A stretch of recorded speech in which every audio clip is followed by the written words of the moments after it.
You are now entering the box.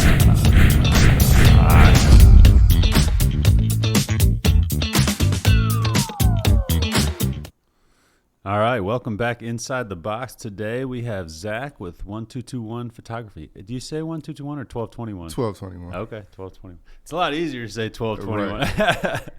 I was never sure though. I just looked. I don't know. In my head, I always say 1221 for some reason. A lot of people do. Yeah. Where'd the name come from? It's my birthday. Oh, nice. Yeah. There you go. And I just like how the numbers look. Yeah. Kind of flows together. Yeah. What do they call that when it's the same forward and backward? There's like a term for that. Like if a word's spelled this. I don't know if it applies to numbers. I don't know. I know they like an angel number or something like that, but yeah, there's some. I can't think of it anyway. So Zach, thanks for coming on the podcast, man. Thanks for having me. So how'd you get into photography? High school. Yeah. I'm originally from Peoria. Okay. And I went to Manual High School, and my art teacher, Larry Hendricks, he got me into photography. He did a lot of the high school senior, photos, and he had a after school photography thing, and I signed up, and it was only I think 4 of us, but that's probably when I for real fell in love with photography. That's nice though. Keep it a little smaller, probably get a little more attention, a little easier to. Yeah, no, that's nice. Sometimes those small classes make it a little easier to get more experience especially from in a situation like that. What brought you to Springfield? Man, just change the scenery. Yeah. And my dad, he lives here, so I just moved with him till I got on my feet, and I had all the intentions on going back, but just never did. I found some friends here and made a life. Yeah, nice. How long you been in Springfield now? 2008.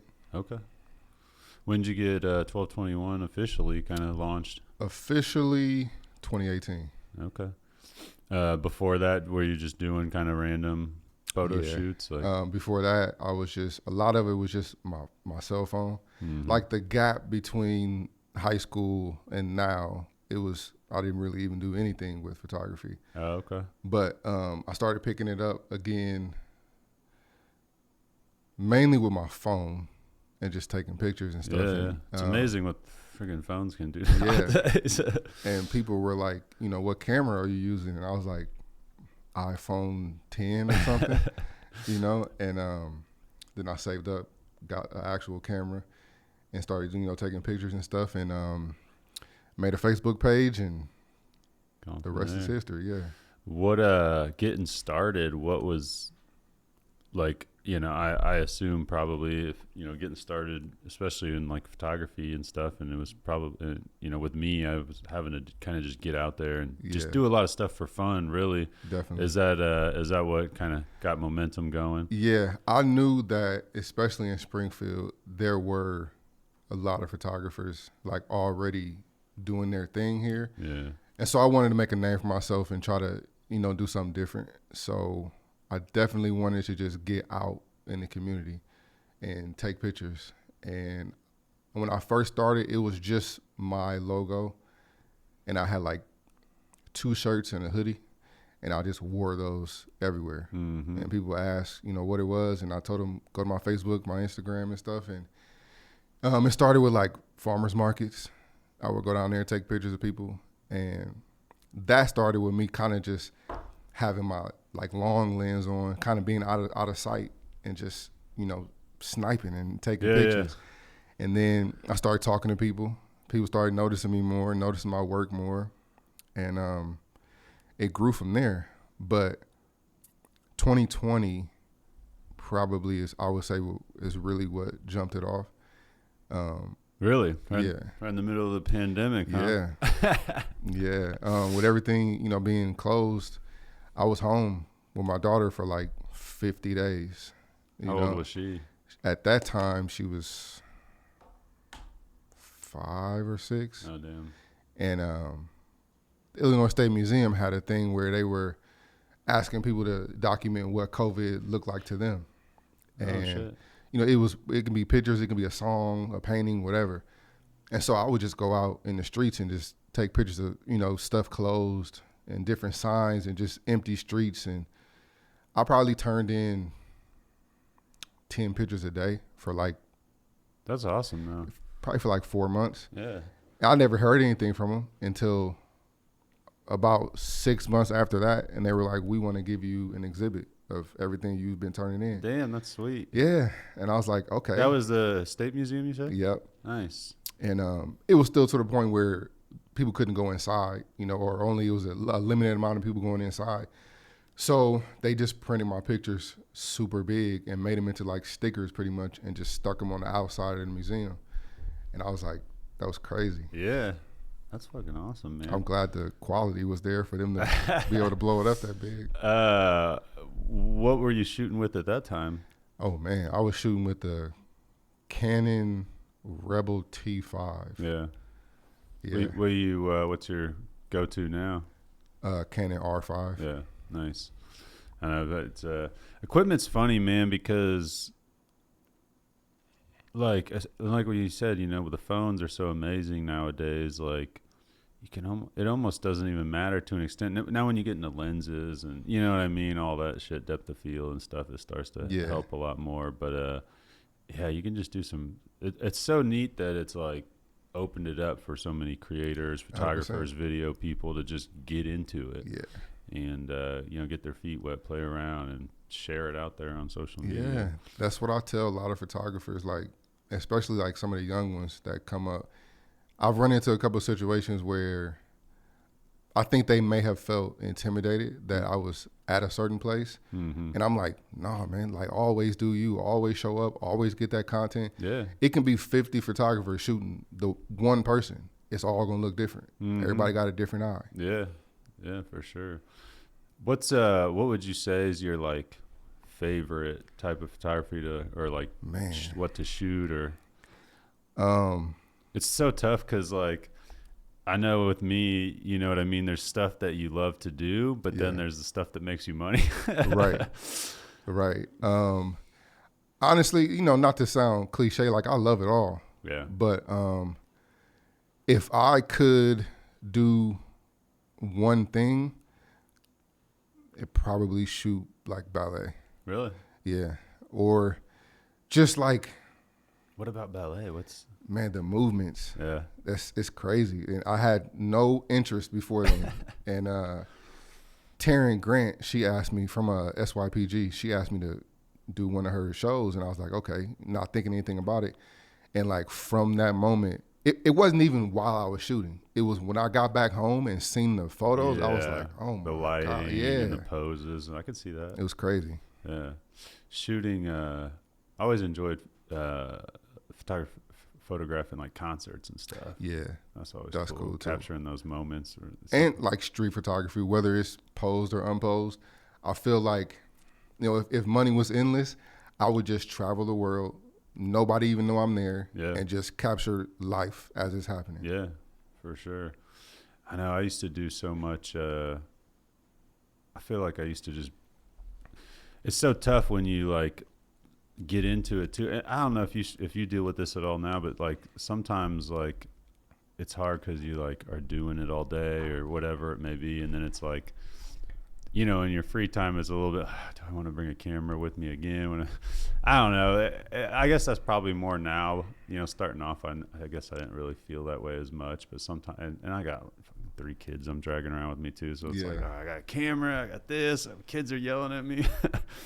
Yeah. Man, if I could, I would have my camera on me at all times. Yeah. At least you got one camera. Right. Right.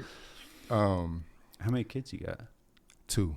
I have a 19-year-old daughter and a 8-year-old daughter. Okay. She'll be 9 in like 12 days. Nice.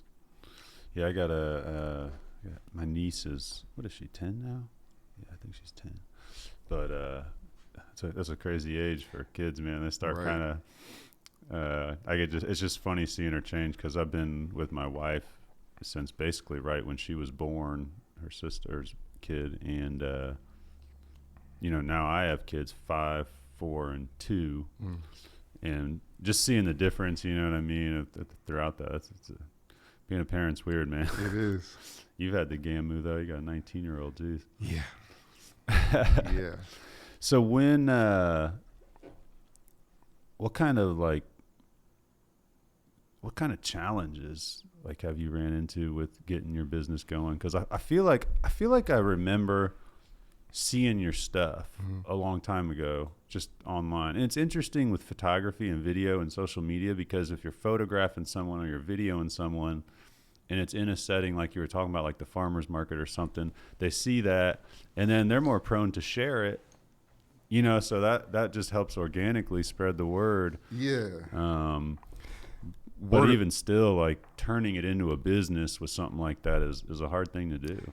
It is. And it's word of mouth has definitely been the biggest, you know, push for business. But getting new clients and keeping them, you know, and You find people like to jump around? no, I mean, like I have some regulars, but it's just continuing to make it interesting. You know, like some of it is it's going to be repeat anyway. Like you're going to have clients that just love your work no matter what, and they're going to come every year for family photos or Christmas stuff. Like that's good, but trying to come up with creative ideas to get younger people or even sometimes older people. Like I just did a shoot. I ain't gonna say her age, but she's an older lady, and she just wanted to feel pretty. You know what I mean? So I got a hairstylist and a makeup artist, and you know, did everything there, and she just wanted to do a photo shoot. And I'm like, everything can be a photo shoot. Yeah. And I feel like people get lost in what to cherish as a memory, and it's like anything, anything. It was a lady here. She's from here originally, but I think she lives in California now. But her mom died, and they planted a tree in her honor. And it's been like, I don't know how many years. But she was like, can you go take a picture, like do some photos with that tree, and just so I can have those, like, so it's like, you know. She's not here anymore, so she'll see the tree, yeah. And I mean, I was all in that tree, you know, taking pictures of leaves, different angles, and up and down. How big's the tree now? It's pretty big. It's in Washington Park. Okay. It's a ginkgo tree. That's cool. Yeah. I'm terrible with names of trees. I'll admit that right now. Like, oh, that's a nice tree. I don't know what that is. That's cool though. Isn't that weird though? The stuff you run into that people want you to. Yep. I mean, that's how. So like with me, I taught myself graphic design in high school because we played video games and shit. And back then it was to make like an avatar. You know what I mean? They didn't have, like nowadays, it's just like you just make it on the screen right there. So that's kind of how I got into it. But I did take a photography class in high school. That was pretty fun. Yeah. But that was like real photography, like developing in the dark room. And what when you were in high school, what was the class like? Was it digital or? No, it was developing. Yeah. I can draw a little bit. So to get into the art class, they wanted you to be like a junior or a senior. And so I was like, man, I really love art. Like, let me get in there as a freshman. And I had to draw something, and I did. Nice. But once I got in there, he was kind of like, you're good at what you do. He's like, but you kind of out of your league. You know what I mean? Oh, so, really? Yeah. So he was like, let's try, photography. And, that's what happened. And he told me, he's like, I knew you had like passion for this when he's like, I was the only one that laid down on the floor. And like, I took a picture of an ant crossing the ground. He was like, everybody else was just standing up and just, this view. Willing to get them angles. Yeah. But yeah, developing, that was dope. Yeah, that was a weird process, man. Yeah. I remember I was doing one, and it was like super overexposed in one area. So when I was developing it, like, I don't remember the terms, but when it's like flashing the light on it or whatever, I like cut out a piece of cardboard to like sit there and try to get that spot not as overexposed. You know what I'm saying? Yeah. Yeah, that's a weird process. I like it, but I definitely, convenience wise, the digital is way better. Yeah, you got to have a freaking dark room, chemicals, all kinds of shit. I wonder if they still do that in high school, like actual photography. I just find it hard to believe. Again, dark room, chemical, just there's a lot that goes in, and just a fading. There's probably, never really thought about it, but there's probably like that's somewhat of a probably fading knowledge. Yeah. You know what I mean? Knowing how to do that. Did you see? Did you happen to notice that collection of old cameras? when you walked in? No, I didn't. You have to check it out. It's pretty dope. Yeah. I helped my uncle with a garage. So after my father passed away, we had a big ass garage sale, and it was like packed, but I like marketed the hell out of it, you know?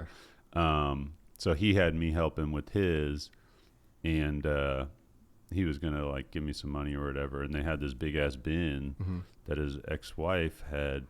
I don't know if she bought it or what it was, but it was just a shitload of old cameras. So I was like, man, just let me get that bin of old cameras, because they were dope. I mean, you know what I mean? They were just so cool to see the history of them. I mean, there's box cameras, Right. and, old Polaroid cameras. Any of them still work?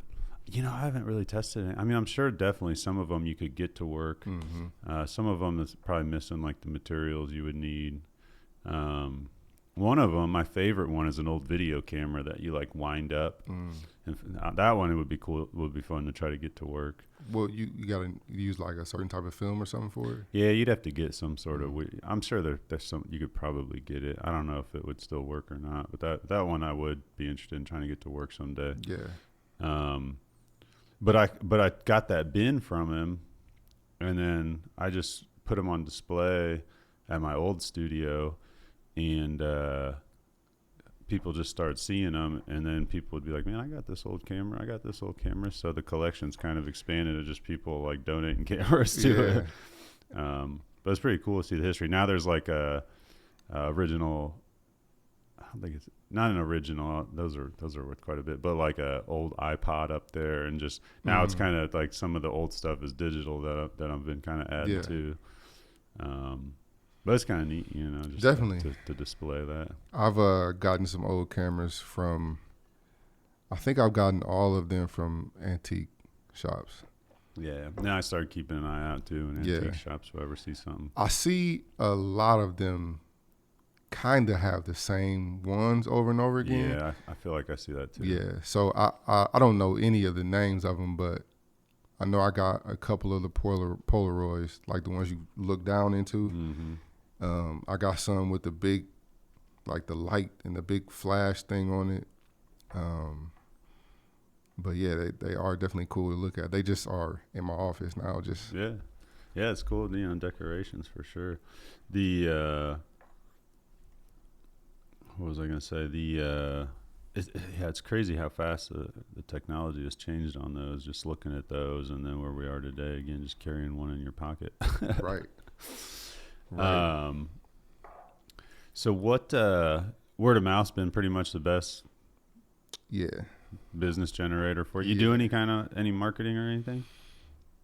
I mean, myself. Yeah, just like I'll try to schedule as much as possible to, you know, continuously always having content out there.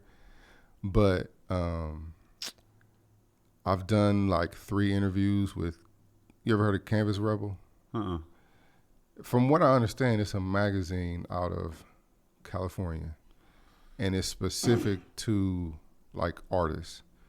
And I've done 3 or 4 interviews with them, and I think they are trying to get to the point where they can like fly people out and do like panels and stuff and podcasts and stuff. So that's been I've gotten some inquiries from like out of state.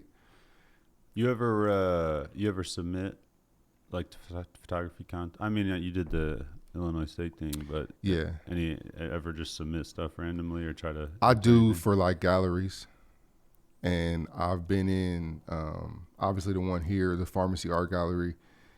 Currently, I have stuff in there now, and I've been in an art gallery in St. Louis. I keep trying to send my stuff into New York, but that pool is huge. heavy. Yeah. Cities, big cities are awesome, man, for photography, video. Like, it's just so interesting in those big cities, all the different stuff. So yeah, there's a lot of. I know people ask sometimes. They're like, I can't believe you never went to like a bigger city to try to do what you do, and I'm like, it's a big pond up there, man. I was like, sometimes working in a smaller pond can be more beneficial. You know, it's a little easier to get out there. But also, you know, obviously in a bigger city, there's more opportunity. You know, if you can break through. I've been to some places that I've gone to some place like Colorado.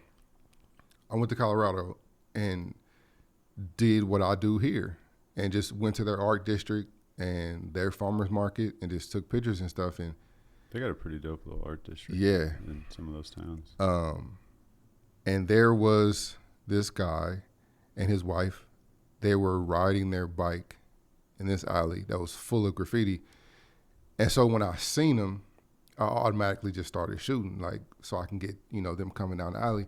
And he seen me, so he just like zoomed over towards me and like got close. And I took the picture, and he came back around, and he was like, whenever you get those developed, like, let me know. And I said develop. Whenever you get those done, let me know. And so we exchanged information. And he was like, I don't think he was originally from Colorado, but he was like, people aren't, like, there are photographers there, but how he made it seem like they were just concerned with like weddings and concerts and stuff. He's like, nobody's actually just filming or taking pictures of what's going on. And I got done, and I sent them, it was like 2 or 3 pictures. And he was like, what's your Venmo? And, around here, people ask that. And I give them my Venmo, and they're like, it might be $100, $50. Dude gave me $1,000 for 3 photos. And I'm like, I need to come to Colorado. Yeah. Yeah, that's the thing, man. Yeah, there's some of those towns, some of those cities, there's people with some serious money, especially out there. It's fucking expensive. Right. I got a lot of friends that moved out there after high school, and a couple of them got houses or whatever, and damn, those things appreciated in value like crazy. Right. Like, damn, you made $200,000 off your house in 1 year. Like, it was bizarre. That's what I had one of my friends, Destiny. She moved out there, and her husband, he's from there, and he was saying like his grandparents' house, I don't know, it was built a long time ago, and he said they bought it for like $30,000, and then when they died, they sold it, and it was almost $600,000. Yeah. I'm like, that's how my uncle's is. He's out in Fort Collins, and he's been out there forever. And yeah, he got his house for like, I don't even remember what he paid, but yeah, it's worth like $700,000 or $800,000. Ain't that crazy? Mostly because of its location. Yeah. It's not like the fanciest house or nothing. Yeah. It's just an old house. I mean, he's kept it updated. That's what he does. But yeah, it's crazy, man. Right place at the right time. I know he's always like, I wish I would have just bought some of these little houses around as these little old ladies died and stuff. He's like, I'd be making millions just off of houses. Right. But probably wouldn't even have to do nothing to them. No, again, man, it's just fucking location. Mm-hmm. If you want to be a landlord, the rent you can charge is crazy. Especially nowadays, rent's going up nuts everywhere. Man, everywhere, man. And the scams on Facebook, like, I'll look for a place, like, it'll be like, 2-3 bedrooms, and it'll say something like $750 or $690 or something. I'm like, oh man, let me jump on that. And I'll go through all the processes, talk to the people, and they're like, well, you got to pay them, send in the application fee. And I'm like, and then I start looking, and it's like, nope, you got denied. Sorry, we keep your application fee. Yeah. And then it's like, oh, you just created a Facebook like 2 weeks ago. Yeah. It's an AI picture. And I'm like, but I started looking up the address, and like the address, it'll be on Zillow for sale. And they just copied and pasted that information and like took some pictures and made it on Facebook. And I'm like, come on, man. Fucking people, man. The scams are crazy. Especially on Facebook. I mean, you probably gotten hit with these, like the people are like, oh, your page is about to be disabled, like all the time, man. Like our clients, like nonstop, we're getting those, we got all these pages we manage, and it's like, it's nice because they don't have to worry about it. Right. But because we're taking care of it and, cycling through them. But it's, that shit's became a real problem. The worst scam I ever had. And it was, whoever was doing it was meticulous. They almost got me. I got an email. I forgot the dude's name, but it was a National Geographic email, and like they had the header and everything. And I'm like, okay. And it was read like the guy that's in control it was in New Zealand, and I guess whoever is running it, they have to get their own like staff. So he was like, I need a videographer, I need a photographer, and you came up and all this stuff, and it was real like personable. And he gave me all this information. It was going on for like a month, me and him going back and forth. And he was like, he said no money's gonna be involved, like we paying for everything. And the check they was writing was crazy. And I'm like, yes, let's do this, you know. And then he came close to the end, and they were like, we're having problems purchasing your ticket. We're gonna need you to pay your ticket and do all this. And I'm like, come on, man. Then I started Googling it, and I started deep diving, and other photographers gotten scammed and like actually paid for everything and just never heard back. And I'm like, I was so salty. I told everybody I'm about to go to with National Geographic, and I'm about to be in the wilderness and shit. Yeah, that sucks, man. It's so annoying too, because like, yeah, you see that shit and you're like, man, this is awesome. Like, I got this fucking break to go try to do this. Yeah, that shit's frustrating, bro. One time, I got a fucking, so it's not very often my wife and I like aren't together, you know, especially on the weekends. Yeah. I got a phone call, and I could hear someone crying in the background, and this dude's like it sounded like he was using a voice change or something. He's like, I got your wife. Bro, and it came from her phone number. It looked like it came from her phone number. So they spoofed the number and everything. Like, they went to extreme on this. Wow. And, you know, in the moment, I got my kids sitting there. I'm watching them. She had just left, like, I don't know, 45 minutes earlier. And he's like, I got your wife. You know, you got to Venmo me, blah, blah, blah. And I'm just like, what the fuck? So I'm, like, on my phone. And he's like, and he could tell, you know what I mean? That I put him on speaker. He's like, get me off speaker. Don't this or that. I'm a killer.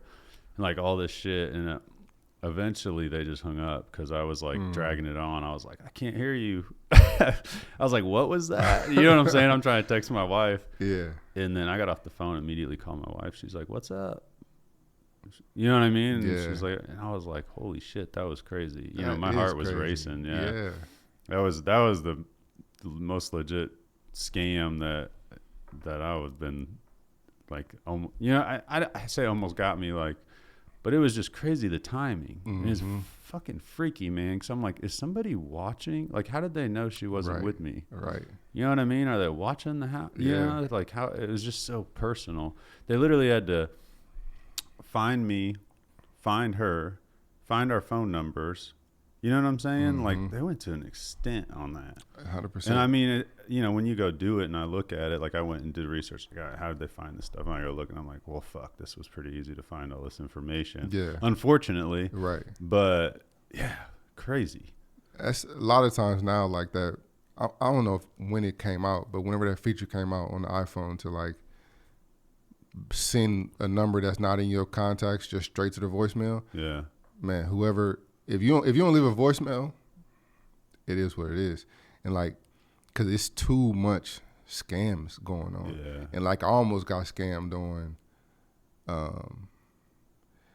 I had something with Geek Squad at Best Buy, and they called me and was like, "This Geek Squad from Best Buy, and like you missed whatever payment or whatever." And I'm like, it usually came out automatically, and I'm like, okay. And like, I had everything ready. Like, I was about to get my debit card number and all that stuff. And something just wasn't right, you know? And I'm like, oh, no, I can't. I'm not finna get got like that. Mm-hmm. So, like, whoever calls me, if it's not in my phone and you don't leave a voicemail. Yeah, that's what I do now. I send that shit to voicemail, too. Credit card was another one. They're like, your credit card has been compromised and this and that. And the number they called from, again, I, like, was searching it. And it was like a store in Brooklyn, I think, like a legit the company. Yeah. So I'm like, well, the numbers, you know what I mean, right? And I think this was before the thing with my wife, if I remember correctly. But you know, then they're like, well, what confirm your credit card number. I'm like, you got my credit card number? Right. Like, hey. Say it back to me. Yeah, you know my credit card number. You guys are the fucking ones that issued it. Right. But yeah, same thing. It's like, what the fuck, man? These people got nothing better to do. Jesus. Anyway, scam run there. So, what's been some of the biggest challenges that you've kind of dealt with in getting going? Convincing people to give me money to take pictures of them. Yeah. You know? Yeah. But they just don't. People don't understand the time that goes into it. exactly. You know? Like my wife, I know sometimes she'll schedule like family pictures. I'm like, oh, I spent fucking $400 or whatever it is on this, and I'm like, but in my head, I'm like, damn it, I would charge the same amount. So it's hard to. And that too is some of the issue because, you know, I got bills to pay, but I'm not trying to make you go broke. You know what I mean? But there are other photographers that charge triple what I, charge, and they eating good, you know? So it's just finding your right people. And I had to learn not to argue with people in like the inbox, you know, because somebody would come to me and, you know, give me the whole list of, I love your work. I love when you did this, this, and this. I want to book you and stuff. I'm like, okay, cool. I'll give you my price and either get ghosted or will flat out tell me like, that's too much. It's just pictures. Like, I can have somebody else do this. And I'm like, okay. Yeah. You know? Is it hard, especially probably earlier on, you know, I guess this question probably applies, but it's hard to say no sometimes too, because especially when you like want to do it, if it's someone that's interested in doing something. If I could redo everything and give knowledge to other photographers coming up, keep whatever 9 to 5 you got until you are comfortable with what you are doing and confident in what you are doing, and don't charge anything. Do all your work free. And when you start to charge your top, like, you know what I'm saying? Charge what you worth. Because I'm noticing, I did it too. Because I was just like, oh, I'm going to just do this for $50 or $100 because I need the, you know, the practice or whatever. I see now how that could have hurt other photographers that's been doing it. And yeah, they might have a loyal fan base or a loyal client that goes to them for family photos or weddings or something, but if they can get a quick, you know, little fall mini from this new guy, his pictures looks pretty decent. He's only charging $50 and he's giving 30 pictures. Right. You know what I mean? Like, they might go with that dude. So I would say it's almost better if it's free, because then they can't argue like, oh, I can get this done cheaper. Right. They just know it's somebody like, I see what you're saying. Do all your work free until you are confident in what you are doing, and then charge accordingly. You know what I mean? Because that also helps you. You know what I mean? Like if let's say the going rate for a family photo is $900 and you only charging $200, you might get an influx of business, but that ain't gonna last long. Right. If you did all those free and then maybe started at $750, you in the same price range. And now you getting, like, everybody has to choose from this pool. Yeah. You know what I mean? And raising prices on people always sucks too. Like, damn, you did this last year for $100. Right. Now it's right. $750. What the hell? Right. Yeah, it's hard to explain that to people. Yeah, I did. You know, that's been a problem for me. I mean, you know, starting off, I was doing, you know, videos, $300. Yeah. You know, and I just trying to get out there, create demand for what I was doing. But then those clients that we've done it for that price for so long. I mean, even now, like, I got clients that are on what we call legacy packages. Yeah. My struggle is, like, I appreciate them for coming on early, you know what I'm saying, and helping me get where I am. And it's hard to go back and be like, man, I gotta charge you, you know, this much more. But I do, like, when they come to me and they like want to upgrade or they want to change their package or pause or whatever it may be, I'm like, well, just so you know, like, I've kept you on this package. It just happened recently. Like I kept you on this package at this price because I appreciate you and helping me get to where I am with the business today. Mm-hmm. But like after you cancel, like it ain't coming back at this price, Right. or they want to switch things up with packages or whatever. And I'm like, well, here's our new package. You know what I mean? They might be getting less for more money. But it just is what it is now. I mean, we got a lot more overhead and been doing a lot more and more demand for it. Yeah. So yeah, no, that's a tough thing, man. I've definitely run into that, and I've been lucky with both situations. It's always been respect, but like some people would be used to one price, and then I got to tell them like, this is the new price, and they will either be like, I'm happy for you. I can't afford that. I may wait for whenever you do minis or something, and then some of the other people are like, cool. Yeah, this is. I understand. Yeah, I get it. And those are the ones, I mean, in the end, that you really want anyway. Like people that are understanding and want to support that. Yeah, I try. It's tough too because I mean, obviously I'm always price conscious of things, you know what I'm saying? Like I was saying with like family photos and stuff. Cause you don't want to like in my blood, I'm a negotiator. So I want to like try to negotiate, but at the same time, I'm like, I wouldn't want someone trying to negotiate with me on this, So it's like, I always tell people, cause I understand some photographers do things differently. Some photographers charge you for the session and then charge you for the photos. It is interesting the different ways people handle it. And so some people they'll see my prices. I have like 3 or 4 different packages, and they'll see my prices, but I'm like, you getting everything. You know what I'm saying? It's this price because you getting the pictures regardless. Like you give them all the digitals and they can just print them. Yeah, they can just print them, and it's like that's in my pricing. And that's what I always look for. Yeah, because I don't want to get nickel and dimed over every single print that I need if I want to print them off or whatever. And I listen too, because like when I used to do stuff for free and just be around other photographers and stuff, I listen to the complaints that people have sometimes. And sometimes people don't want to go through the hassle of printing anything. Mm-hmm. And so, one of my packages, you get all the digitals, you can do whatever. Sometimes they still print those through me, which is, through my print store, and that's love. But so some other packages, you get the photos and you'll get a canvas.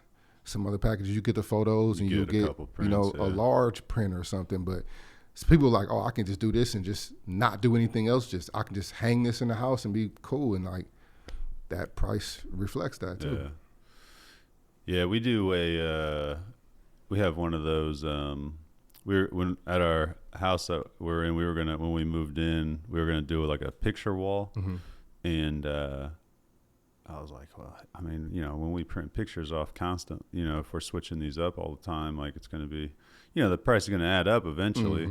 So I ended up just investing in one of those Samsung frame TVs. Oh, okay, yeah. And then we just put all of our pictures on that and let them rotate, and it looks like a fucking printed picture. It's crazy the technology behind that thing, but it's dope. Like it looks cool. And their app sucks, but it's cool to get the pictures up there and just allow them to rotate or create playlists or stuff. Sometimes we'll have like a birthday party for someone, so I can just easily put up pictures of that person or whatever it may be. Yeah, that thing's the shit though. It's cool. I guess it wouldn't have to be a collab or anything if you knew how to work it in there. But like, I've had some clients that they take pictures so much that they run into that situation too. But I told them to go. You heard Chatbooks? Mm-mm. Chatbooks is a subscription service that you can just turn in photos to them every month, and they'll just send you a book. Yeah, I've heard of things similar to that. I don't think I've heard of that specific one. So like models will do some work, and then I'll turn all those in, and then that's a portfolio. Yeah, you know what I mean? Like you can just always have books of portfolios, or if you take a lot of pictures of your kids, like some people, I have some clients that are monthly, sometimes like every 90 days. They just want to document their family. Mm-hmm. And so stuff like that works good for them too. You ever, I don't know if this would work for photography or not. You ever look at like monthly subscription type things with families or something? I haven't got that with families, but businesses, businesses. Because I've run into a situation where a lot of businesses, they hate taking pictures of stuff. Yeah. And I'm like, let me come in. It can be once or twice a month, especially depending on what you do. If you're a clothing store, like you get any new product in, I'll come in, spend a couple hours. If I need to bring models or you got models, just try a bunch of stuff on, take pictures. You good. Mm-hmm. You just got to post them on your social media. Whether it's like you sell jewelry or soap or perfume, like same thing. I'm trying to think with the families. It's a tough thing. Yeah, because some of them, I feel like every month would be too much. But if I could get you on a package where we do something in spring, fall, Christmas. Like you pay for the year or something. Yeah, pay for the year. You get all those. Yeah. Yeah. Yeah, man, that's when I was starting this, I was like, I got to figure out a subscription thing. Because originally I thought it was going to just be, I was just going to be doing videos for businesses. Like that's what I was going to do. Like, all right, subscription, you get this many videos a month. Yeah, what all do you do? We do pretty much everything, man. So when I first got started, I thought it was just going to be videos. Yeah. And I was like, all right, I'll get businesses on a subscription plan where for this amount of money, you get this many videos a month for your social media. But I would do a video and they'd be like, all right, well, what do I do with it now? And they'd be like, well, post it to your social media. Well, how do I do that? And then I'd help them get it posted. And then they'd be like, well, how do I get more views? I'm like, well, run an ad. Well, how do I do that? And I just quickly learned that business owners, either they didn't know how to do it, they didn't have time to do it, or they just plain didn't want to mess with any of it. And that's where we kind of turned into full service, where we do video production, social media management, digital advertising. We got licensed drone pilots. We just kind of have like an all-in-one package, website design. So for those all-in-one packages, you basically get access. You get a whole team of people. Our elevator pitch is a whole team of digital marketing experts for less than the cost of a single employee. That's dope. So, it's evolved though. I mean, again, just changing people's needs and being willing to change and figure out what's going to be best for a business and figuring out what's going to help them grow the most. Because a lot of times we would do like this package, but they might not have a good website and they didn't want to spend money on a good website. So we'd get people to their website, but the people weren't converting or they weren't getting leads from it. And then they want to come back to us like, well, this isn't working. I'm like, well, we've sent 5,000 people to your website, but your website sucks. So we even have packages now that include a website because we just want to be a full service to offer you something that we know is going to work for you and help you grow. That's legit. But it, and just, we kind of eat a little bit of the cost up front when we do that because, obviously a website takes a lot of time to design a nice website. But the idea is that they'll stick with us and they'll get that return and we'll get that return. It'll hopefully turn into a more long-term relationship. Yeah. But I mean, in all reality, most of our clients, they've been with us for a long time, 5+ years.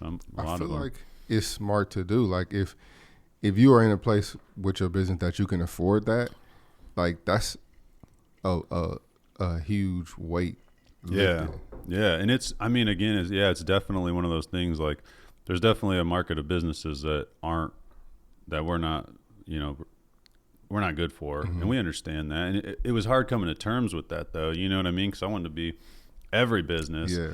But man, just like me, starting off like, I was doing all my accounting at first. That was terrible. Fucking hated doing accounting, like the books and, what comes in, what goes out, all that stuff. And it sucks, but you just kind of have to do it as the business owner at first until you're making enough money that you can afford to pass those responsibilities off to, so you can dedicate your time to do what you're good at. Definitely. Because that's one thing I learned, like doing that, like, all right, how much time did I spend on this accounting crap? You know, how much is my time worth? And that's what a lot of people don't think about is like, even early on, like I used to have this roommate and he would like go find shit and sell it on eBay. Be like, oh yeah, I sold this, you know, I got this for free. I sold it for $15. And I'm like, how much time did you spend like finding it, getting pictures, listing it, shipping it? I'm like, you're making like $2 an hour, bro. Right. Like your time's got to be worth more than that. Yes. But, you know, I guess there's also like, what are you happy though doing? You know, some people, they might, you know, they're happy not making a lot, but they don't, you know, can just kind of do their thing and make a little bit of money here and there, which I understand for sure. I definitely, I love taking the pictures and I love editing the pictures. The thing that I struggle with is either remembering to post, especially if I'm real busy. Mm-hmm. It's some galleries that never get posted. Like I edit them, I send them out, and you know what I mean, and they never see. I can still go back and post them and stuff, but posting them and trying to make reels and trying to keep an algorithm going up, like it's exhausting. Yeah, that's the most time consuming stuff. And like TikTok, I tried TikTok. I'm like, TikTok is just entertainment now. Yeah. Like TikTok, I couldn't do it because I got some traction on Facebook. I got some traction on Instagram. I feel like it's so hard to get traction on TikTok. If you're not selling something, like one of their TikTok shop things, or doing some dance, you know, it's hard to. It's such a grind. It is. It's just, you know, and we run some pages on TikTok and, you know, they didn't have a lot of followers, but like one in particular, like finally we posted a video and it got like 1 million views, you know, and we got like 10,000 followers from it. That's what's up. And that's what I try to relay to clients is like, look, I know like all it takes is one, like with anything and any creator or anybody doing anything online. Like, you know, I have people on the podcast a lot of times and they're like, oh, I want to start a podcast. And I'm like, and they ask me about it. And I'm like, you have to go into it doing it just because you like it. 100%. You like, I didn't start this thinking I was going to make a bunch of money on it. And I haven't. I mean, this doesn't really make us any money. I mean, I guess it's made us a little bit. Like we've had a couple of people sign up because they've came in, saw the studio, they enjoyed talking, learning about what we do. But I'm not getting paid. It's not like monetized. Nobody's sponsoring this. You know what I mean? Obviously, that'd be awesome someday. Right. I will say though, like people in the community know about it, 100%, and they say stuff to me. They're like, "Oh, I watch your podcast." You know what I mean? Yeah. And it's like, you know, at the end of the year, Spotify does like your summary thing for like people that listen, you know? Well, they do it for people that put stuff on there too with their music or podcasts. And so I get these things at the end of the year that's like, you know, you posted this many times, you got this many listeners, you got, you know, this many new subscribers. And like, I remember 2 years ago, I think it was like, you're the number one podcast for 3 people. And that's what's up, though. I know. In my head, I'm like, really? Like, I'm the number one they listen to, these 3 people? Like, and that's only 3 people, but still, for me, I'm like, damn, that's crazy. And I don't listen to it, so I know it ain't me. Like, I had the conversation. I don't sit there. I mean, sometimes I'll go back, but I'm usually not doing it on Spotify for sure. But just those little wins, like, kind of enforce it. Like, damn, 3 people. 100%. Yeah, 100%. So, you know, you just hope to grow that. But even myself, like, I don't do a great job of posting on my personal these days. And I need to, you know I need to. It's just like, again, gotten to that point where I'm so busy with running the business, I can't do my personal posting and shit. That's tough because that's what got me to where I am. You know, you talking about word of mouth. Like, I've given a couple like keynotes at some different events that people hired me to do, and my thing I usually end up talking about is become the guy or become the person. Yeah. If you're a girl, and I basically just talk about like you have to become known as the person in your specialty. Mm-hmm. So when someone's like, yeah, I've been thinking about doing something on social media, or yeah, I hate posting on my social media, it's such a pain in the butt. Oh, call Andrew. Andrew's the guy. Like, you need to call him. He knows, you know what I mean? Yeah. And that's kind of what I talk about in my talks is like, become that person in your community that everybody knows is like that you're who they need to go see or talk to if they want photos or, you know what I mean? Because that's really what it was. I was just posting, talking about social media like consistently. Yeah. And again, not that many people listen to it, but something else I talk to clients about is, sometimes they're like, oh, I want to get my followers up. And I'm like, well, that's cool. But like also the more important thing is quality. Yeah. Like you can have 10,000 followers, but if none of them give a shit and they're not spending money with you, then it doesn't matter. So getting them quality followers over quantity is also something 100%, to think about. 100%. And that's kind of where I am too. Like I've had a consistent slow growth since 2018. And it's not that I'm not necessarily keeping track of it, but like sometimes I'll look up, like when I got 10,000 followers on Facebook, I was like, damn, it's 10,000 people that like this page. You know what I mean? But like you said, I got to keep, the quality and keep up, what I'm doing. And I also started to see. You got over 10,000 on Facebook? Yeah. That's pretty damn good, man. Thank you. I started to see like people still in person. Well, sometimes I'll forget, like, cause I wear my merch quite a bit. Yeah. And I know that's like all my t-shirt drawer is.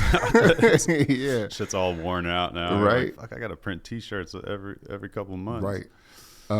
So somebody would see me and be like, I love the shoot you did from this, or one of my favorite shoots was this. And like, I'm like, I've never seen that person interact with anything on my social media. So I'm like, it's also people that don't interact with stuff that see your stuff too. So I'm like, I got to remember that. Like, I can be guilty of that. Yeah. Sometimes like I'll look at something and like, oh, that's dope. I mean, honestly, probably some of your photography I've probably looked at. Like I know I was looking at the other day.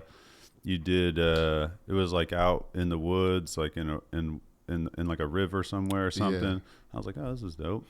And I don't think I don't know why. You know what I mean? It's kind of. I did a video the other day and it was like giving people their roses. Basically, is what I was talking about. Is like, when you think something positive about somebody, but you don't say it, like we all need to do a better job about saying it. Kind of like on social media though too. And I didn't even think about this at the time until just now. But like when you see something on social media that's good, like give people their flowers, man. Hit that like button. And I didn't even think about that. Otherwise, I would have mentioned it in the video. I'm like that. I'm only on, for whatever reason, only on YouTube. Like Facebook, Instagram, TikTok. I'm definitely worse on YouTube. Yeah, YouTube, I don't like anything. I don't comment on anything. I'll subscribe. Yeah. But I'll just watch it. Yeah. And even if I love it, I'll never say anything. Yeah. Yeah. Probably need to do better about that. Never really thought about it actually until now.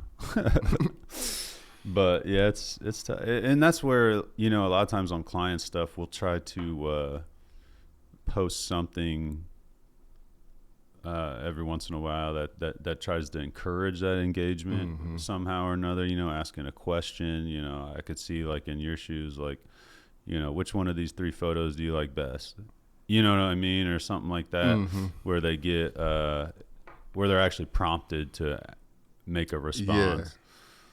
Yeah. I've noticed the more people want to get to know the person behind the camera. So like recently I asked everybody to ask me a bunch of questions, and I made like a 30-minute video of just answering all the questions. And I posted that to Facebook, because you can still post, long form stuff on Facebook. But Instagram and TikTok, I've just been posting like each question, yeah. And then, doing it that way. And that's gotten me quite a few more followers and stuff. And there are people that I've noticed. That's got to be good too for the algorithm, though. Yeah. You know what I'm saying? When people are searching, like, what does a photographer, what camera does a photographer, you know what I'm saying, Yeah. or whatever the question is. Yeah. Like, yeah, I noticed that there are people, excuse me, everybody won't be a client, but sometimes you have like, quote unquote, like fans. And there are people that I don't think will ever book a shoot with me, but they like every single thing I do and they share every single thing I do. And it's like, that's very appreciated. yeah, You know what I mean? Because it's like, even if it's an old lady that has no intention on ever getting a photo shoot, she's like, I think she lives in Montana. This lady's never commented on anything, but she shares. Every time I post something, she shares it. And I'm like, I appreciate you. yeah. It's the people in Montana seeing my shit. For Because sure. of you. Yeah. No, that stuff's big, and I don't think people realize that because, you know, anytime I'm saying thank you for something or thank you for supporting my business, like I always try to include to remember to say thank you for hitting that like button or thank you for, you know, to all the people that share there, because it seems like an insignificant thing, but that helps. 100%. And, yeah, I don't think people understand how much it helps, honestly. Right. So yeah, everybody hit the like button more, including myself. Yeah. What's your favorite to post to? It's a toss up between Facebook and Instagram.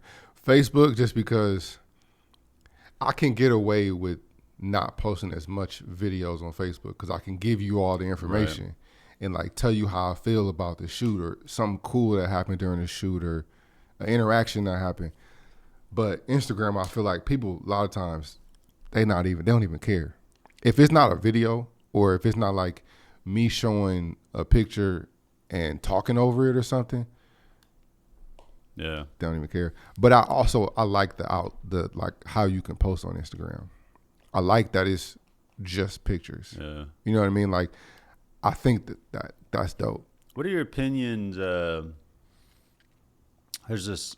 I follow a couple of people on YouTube that are primarily. I mean, they do a lot of video, but they got started with photography, and that's their passion. That's what they like to do the most.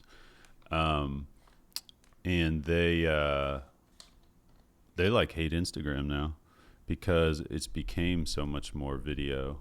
Like it's kind of you know what I mean? It almost takes away from the quality feed that it used to be of like good photos, and that's like it was really all about the photos forever. Yeah. And yeah, I don't know. You thought about that ever? I mean, not for real. Yeah.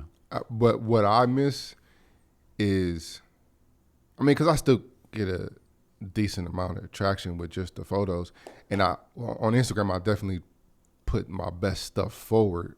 You know what I mean, to get that attention. But what I miss is like the hashtags actually working and doing something. And like I used to hashtag Canon a lot, and like they used to interact with my stuff a lot. Mm-hmm. And it's like they don't even see it now. Like some of the stuff I hashtag or tag people in, they don't even see it, and I'm just like, where is this going? Like how, you know what I'm saying? But someone just asked me that about LinkedIn the other day. She was like, I feel like I don't get the same traction with hashtags on LinkedIn like I used to. Did they change the algorithm or something? And I'm like, I mean, they're always changing it. I'm like, hashtags are a tough thing because a lot of people will spam them and just put like a shitload of hashtags. But yeah, it seems like they don't do as much. On the positive side with some of the changes, though, I feel like they read like your actual text more. Yeah. You know what I'm saying? Especially on like TikTok, and like they actually analyze what you're talking about and use it within the algorithm when people are searching for stuff. I wish it's kind of like a gift and a curse, because earlier this year I did a shoot with a lady who she went to, I think she said it like some type of spa, and they had some type of weight loss stuff. Mm-hmm.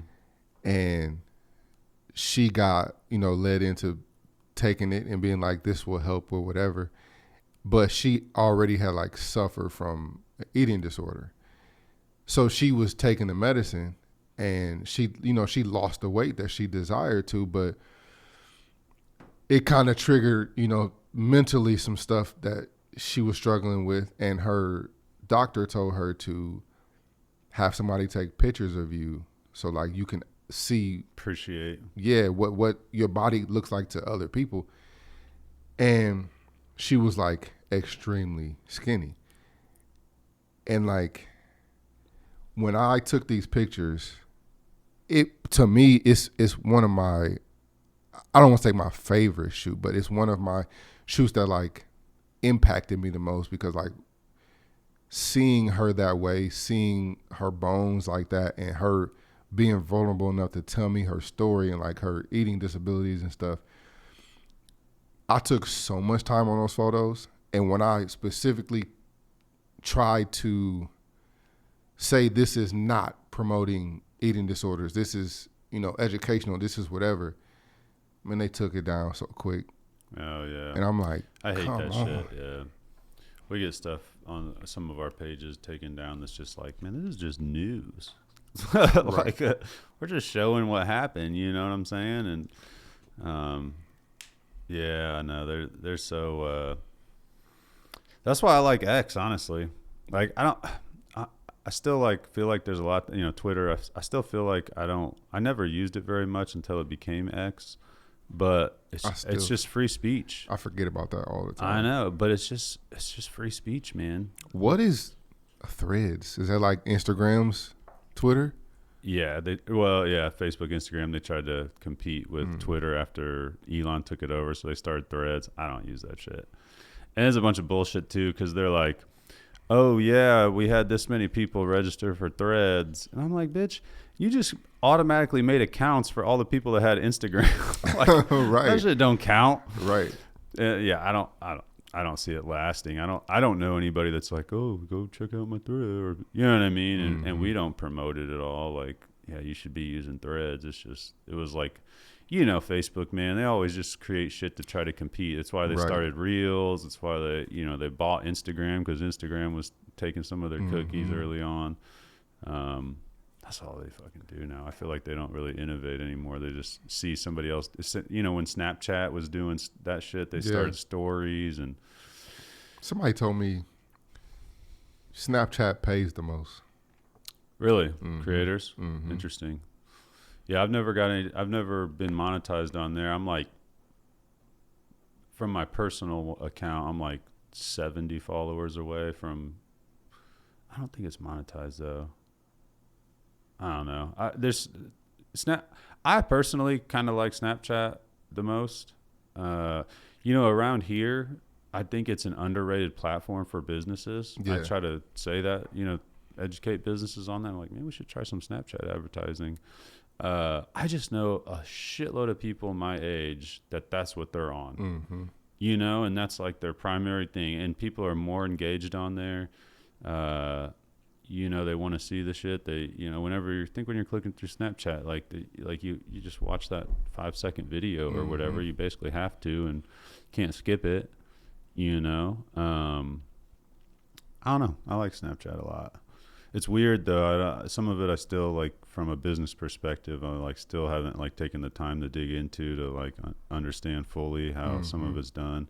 But I know like there's a lot of shit I follow on there from people that with the creators and like news things and stuff like that, because they're just doing their own type of news or something. That's just kind of funny. Or influencers or whatever. But yeah, I've gotten paid from like Facebook, Instagram, TikTok, Twitter, X, but I don't know. Yeah, I'm not sure on Snapchat. I could see that though, potentially. I was just gonna ask you about X. Like, so you get like a decent following from X?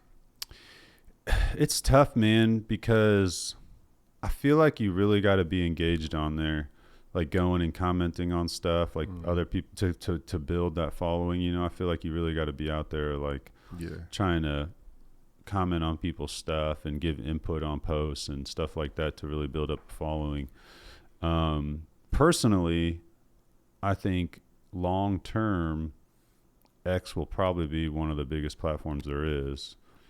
Elon's just, as long as he don't get arrested, government's coming after his ass after he started supporting Trump. But it's just, I mean, it's free speech, and I think people want that.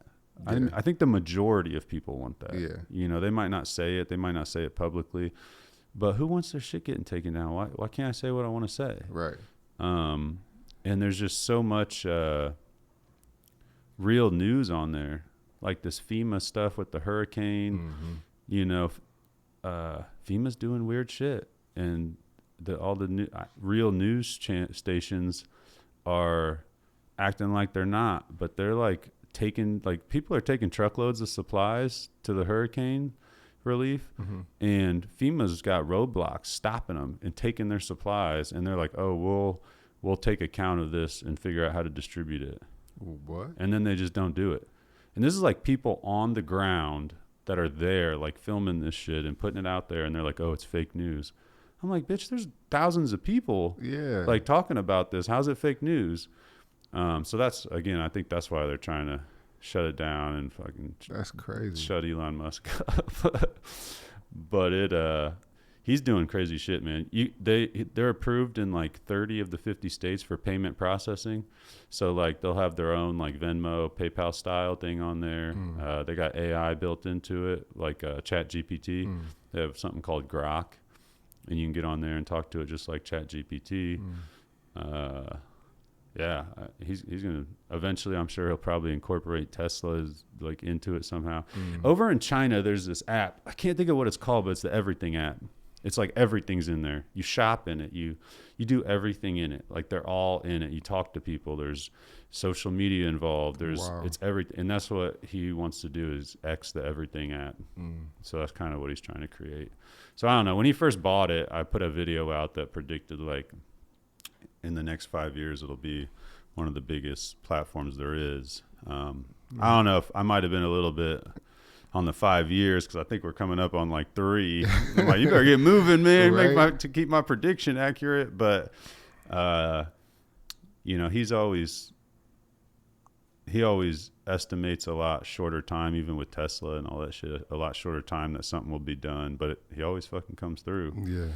So, I mean, if he applies that to that, and again, the government doesn't figure out how to like arrest him over some bullshit, I think it will be.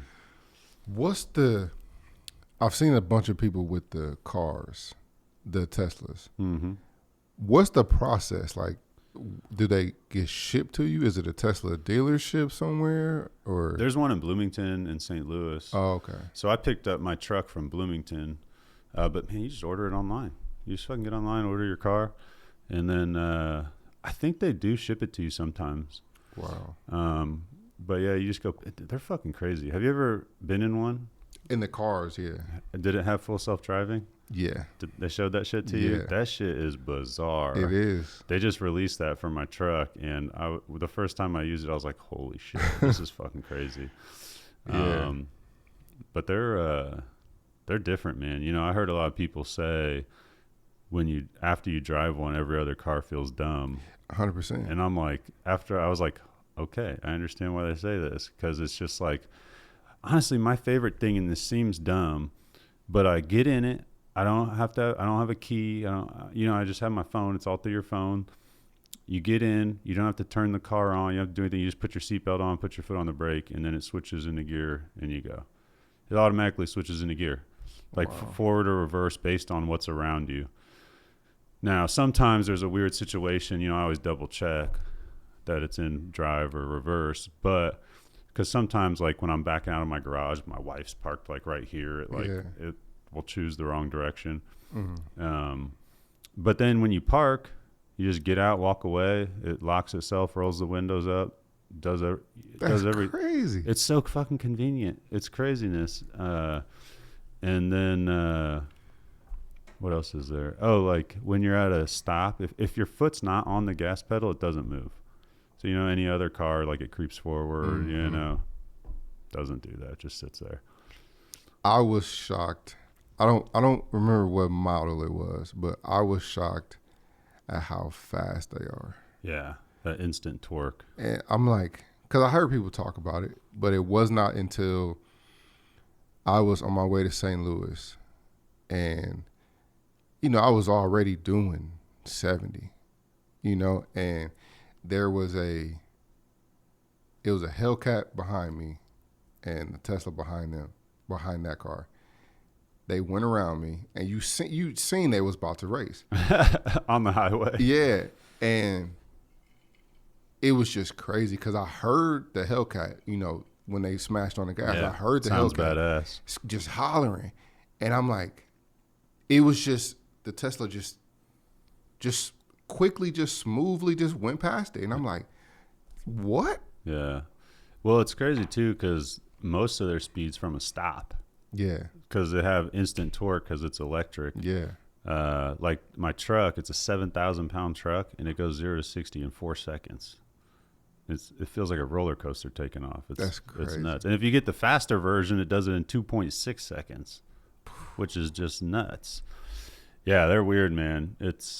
I honestly keep buying Tesla stock because with what they're doing with robots, and everyone thinks they're a car company, but I'm like, man, they're not a car company. They're a technology company because, they have hundreds, if not billions now, hundreds of millions of miles of data. Because, like, every night when I park that thing, it uploads, like, gigs of data to Tesla. Wow. It's just analyzing the road, what you're doing, how'd you drive, and it's anonymous what it's sending off. You know what I mean? But it's bizarre. I mean, the engines, like an engine in it is like this. Mm-hmm. Like I saw a video of someone picking up the engine. Because it's like a little remote control car engine. That's all it is. It's just on a larger scale. Like I bought my kids when they had a Tesla truck, remote control Hot Wheels. Mm-hmm. I bought my kids one, mostly because I wanted to play with it. But I bought them one, and when we were going to pick up the truck, I was like, "Yeah, we're going to get the truck," and they're like, well, what is it? What's it going to be? I was like, that little toy I bought you? I'm like, it's literally the exact same as that, just, 500 times bigger or whatever the scale would be. Because it's just a little electric motor in there, man. It's bizarre. It's cool, though. I only, before that thing, I'd only been in a Tesla one time, never experienced the full self-driving or any of that stuff. Yeah. I'd give up. Like, it's not a fancy interior, Mm-hmm. super simple in all of them. But the technology on the screen is so much better than any other car. Like my wife got her a brand new van, and like the screen locks up sometimes, and you know what I mean? I'm like, this thing's fucking brand new. And why is the quality so low of the cameras and on the screen? Like cameras don't cost shit nowadays, neither do screens. It's just crazy that I quickly was like, damn, I would give up like a big fancy interior for just the quality interface you got. It's pretty bizarre. There's a game on there that it's like Mario Kart, but you're in little Teslas. So like, so my guy's in a truck because I have a truck, and you could race against people online, and they're in their little cars. And when you're parked, you use the steering wheel to race. That's crazy. So my kids love that shit. But they're a weird company, man.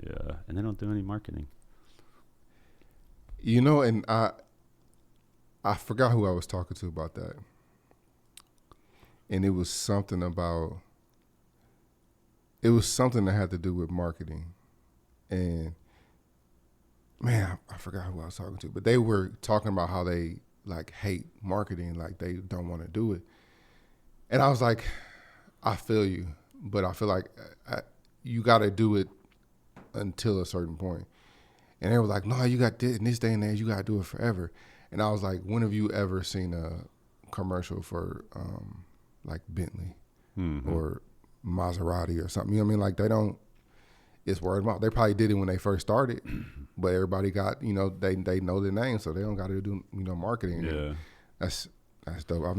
You're right. I've never seen a thing for Tesla. They don't do shit. Early on, and they just reactivated it, but early on they had like a referral thing where it was literally people that owned Teslas, and then if they referred someone to buy one, they got like a certain amount of money or Tesla credit, and then the people that bought it got like a discount. And they just started it again. So like if I send someone my referral code, they get $1,000 off their Tesla. And then pretty expensive. You can get a Model 3 for like less than 40 grand, brand new. And they're nice. My sister-in-law, she has one. Well, I guess my brother-in-law now, he drives it. If you don't want it, do you take it to a regular dealership, like for a trade-in type situation, or you got? I think you can. I'm not sure. They have you can trade it into them if you want, if you're upgrading or something. And then they have like an on their website. They have like you can go look at used Teslas. But yeah, I think people just resell them pretty like normally. With the truck, it was weird because they said that you can't sell it until after like a year after you buy it, because they were just trying to, keep the demand and everything. And there's people that did do it and are doing it. I don't know. I think they risk like getting their account locked, I think is what the deal is, or something. Supposedly you can be fined. I don't know that it's actually happened, but they do that with Ferraris and shit. You know what I'm saying? Like you can't even buy like if you were a multimillionaire right now, you wanted to buy a brand new Ferrari, you can't do it. Why? Because you have to own a used one. There's like all these weird requirements to be able to buy a new one. Like you have to have like owned a Ferrari already, and the only way to own one if you can't buy a new one is to buy a used one. Yeah. So I don't know all of them exactly, but there's some weird shit like that. I heard a rumor that, I mean, obviously not because you got yours wrapped, but like you're not supposed to paint or do anything to them. Yeah, I don't know. There's people that do paint them, but yeah, the majority of people wrap them, and I don't know exactly why that is. I mean, obviously it's way cheaper to wrap a vehicle than paint it. But yeah, I'm not sure why that trend is like that. But yeah, they only offer a few colors, and the truck's only stainless steel, so everybody wraps that thing. But yeah, I don't know what's with that. Maybe I'm guessing just the cheaper thing. That's just cheaper to do, maybe. Well, I heard it first with the cars. They were like it would mess up your warranty or something if you painted the car. That might be the case. That could be a possibility. I'm like, why? I don't know why that would mess up your warranty, but I could see that. Who knows?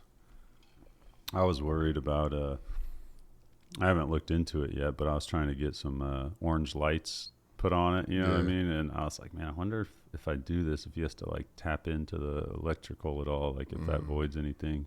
It has a pretty fucking good warranty. Like the battery on it, like the main battery that runs the car, it's like 150,000 miles or something on that. And then I think the car in general, it has a pretty good one too. I don't remember what it is offhand, but wow. Yeah, they're pretty neat, man. Eventually, again, talking about what their plan is once like the autonomous driving where nobody even has to be in the car or you don't have to do anything, is it like government approved. Like he said, you're going to be able to pull up the app, and I've seen renderings of the app with this set up, and you're just going to be able to come to work. While you work, you just send your car out and it goes and works for you. Like it's just basically like an Uber, but it's just driving around, picking people up, dropping them off. Oh, wow. Won't that be nuts? A bunch of cars driving around, nobody in it. I could see it though after using the full self-driving. It's fucking bizarre, man. I mean, that is wild. But it probably, these other cars talking to each other, they probably won't crash. Well, have you ever seen, someone reminded me of this, and I haven't seen the movie in a long time. You know that movie Minority Report? You ever seen that? It's been a minute. With, who's in that? The guy from Mission Impossible, Tom Cruise. All the cars in that movie are driving at like 300 miles an hour or something, 200 miles an hour. Because they're all, you know what I mean? They just are talking to each other, And once that happens, I mean, I don't think there'll be any wrecks. Right. You know what I'm saying? No drunk driving, none of that shit. Right. And people will get places faster. If you're driving at 200 miles an hour, road's got to be good. I don't know about around here with these potholes. Exactly. Yeah, I don't know. Exactly. I thought there'd be flying cars before everything was just driving around by itself. Right. Jetsons, baby. That's the first thing. I'm like, oh yeah. And to know that they were, I think we're past that time. Yeah. I think it was like 2020 or 2021 or something in the cartoon. I think they used to always talk about the year 2000. Yeah. Yeah, we're way past that. Yeah, I don't know. Same with cameras, man. Technology's changing quick. Yeah, I will say when I switched to mirrorless, that changed everything. It's crazy in low light. Very. Like I have a Sony A7S III I got a couple years ago for video, and it does great pictures too, for sure. I just don't use it for that as much. But man, that thing like sees in the dark. It's fucking crazy. Yep. And that's where what camera you're using starts to really make a good difference, is when you're in those tough situations like that. Yeah. You ever do any wedding photography? Oh yeah. Oh yeah. Wedding, that shit's hard. I did wedding videography for a long time, and I was happy when I didn't have to do that anymore. Yeah. I just did a wedding this past weekend. Me and my fiance usually do them together. Oh, nice. She does photography too? Yeah. That's nice. And so far this year, I think I've done 6 or 7. Wow. I told myself I want to do at least like 20 before I say if I like it or not. Mm-hmm. It's definitely... You just have such different experiences in them. Yeah. Depending on the bride, depending on where you're doing it at. Definitely. Like I did a wedding in Colorado, and I've been there before, but depending on how high you are, it was July, so I'm like, I packed tank tops and shorts and shit. It was freezing. It was up in the mountains. Yeah, I mean, that'll mess with some people too. The elevation, like how you feel. I went to Pikes Peak for the first time like ever, and we were driving up it, and it was a point where I'm looking out the windows. I'm like, oh, this is cool. I got my camera on me, and I'm like taking pictures like, oh, this is cool. It was not until I seen the cars in front of us, like the trailer cars in front of us, I seen where they were going. And I'm like, oh, we're going to the top. And panic just set in. And I couldn't look out the window no more. Like I had to lay down in the back seat. And when we got up there, yeah, I felt like my feet were like 100 pounds. I was just dragging my body. And I'm like, this shit crazy. Yeah. But after about 20, 30 minutes, you kind of get used to it. And I was able to take pictures and move around comfortably. But yeah, give it was you a rough. headache and shit. I think I'm going to mess this up, but there's some fact that past a certain elevation, and it probably goes up as you go up, but you burn calories at like 2 or 3 times normal speed at like higher altitudes. I don't know why that is, but so you have to like drink more water and eat more and everything to stay. It was people on bikes, like pedal bikes. Yeah, that's intense, especially because the air's thinner and you're like. I'm like, what gears you got on that thing that you going up and then going down? I couldn't imagine going back down. Yeah. On our honeymoon, we did. We went to Hawaii, and in Maui, and we went up to the top of Haleakala, I think it's called. It's this big volcano, but you're like up above the clouds, and you go up there super early, watch the sun come up. It was fucking dope. It was an awesome experience. Yeah. It looked like you were looking at a different planet.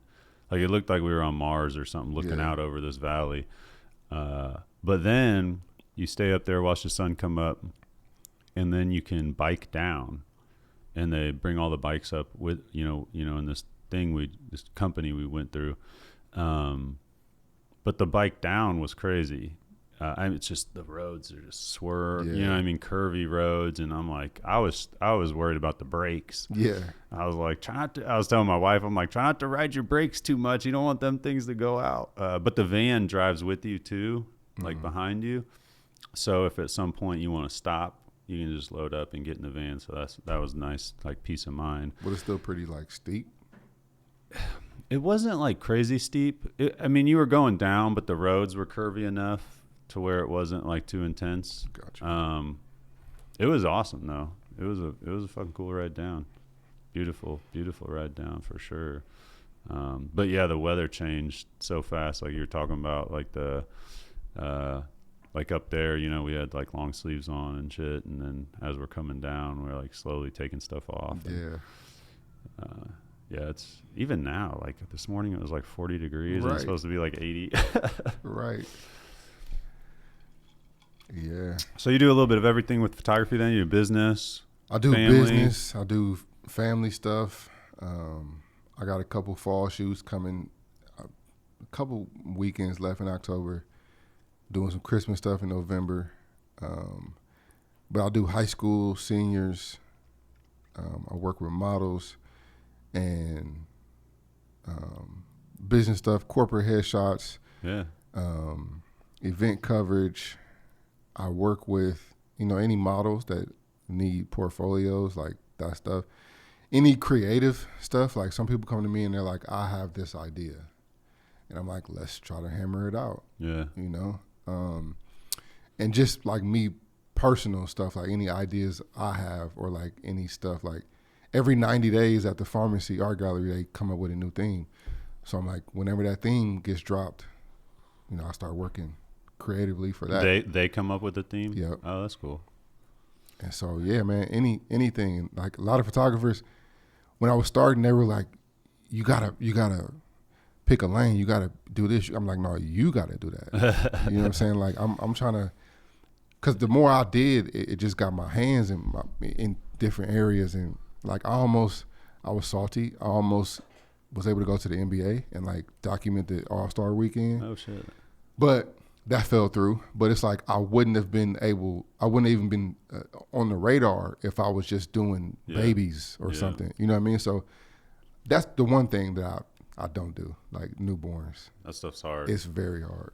We did a couple shoots with this one girl, and I was just like, man, I would not want to do this. This would be so frustrating. Yeah. Trying to pose them and Yeah, I can't wrap them up and put them in them little baskets and like. But if it's just, you know, the family interacting with the baby like Right. all day. like lifestyle. Yeah, the mom breastfeeding or bottle feeding or, you know, just other siblings. Like I'll do that all day, but you gotta have a special gear of patience to do the other stuff. And a lot of people don't realize. I didn't even realize it until I started doing research because I tried to do it a couple times, but that's got to be done in like the first 2-3 weeks of the baby's life. Right. You know what I mean? Where they don't do nothing but sleep. Yeah.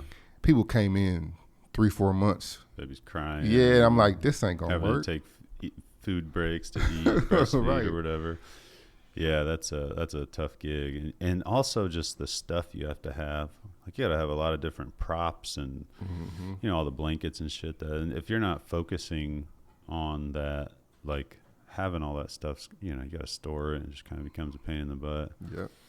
Yeah, I like life. I never really did like family portraits. I just was never portrait stuff. I don't know. I just never really enjoyed it. But lifestyle, like, you know, I did some family shots with a friend one time and I was like, let's just go to the Lincoln Memorial Gardens and you guys can hike around, whatever. Yeah. And that, like, stuff like that, I never minded doing because it was just a little more fun and I didn't have to, like, pose like this, pose like that. Right. You know, move your head like this. I never was, like, great, I guess, at that stuff, like telling them how to pose. That's how a lot of my shoots are too. And it's basically just, you know, I'll have you at some point stop and, you know, do some pose stuff. Right. But it's just y'all being y'all, you know, y'all doing your thing. But I will say the one time that I did like actual family portraits, it was mom, dad, 2 daughters, and a son. And it's literally a headshot of everybody in black and white and like serious and like dramatic lighting. And they're like, it's our favorite. They just have them all the same size, just lined up on their wall. And they're like, we love these. You did one of each of them? And Yeah. Nice. Yeah. So they just got huge, like 24 by 36 prints of each, you know, member. And they're like, we love these. Yeah, that's what we have going up our stairs. We have one of each kid. Yeah. And then one of the dog. our first kid. But yeah, those are nice 'cause you can kind of get them to do their own thing a little bit. Cool, man. Well, shit, it was great talking to you. Same, man. What's the best way for people to find you? Website, social media? What's the best? Facebook, Instagram, 1221photography.com. Facebook, it's 1221 photography. Instagram is 1221 underscore photography. TikTok is 1221 photography, but that's just that ain't nothing. But build up that TikTok, man. Go follow them. Yeah, that's awesome, man. Well, you do some good work. I appreciate you coming on today. And anybody that needs photos, regardless of what it is, it sounds like anything. Zach gets you taken care of over here. Yeah. All right, man. Appreciate it. Appreciate you.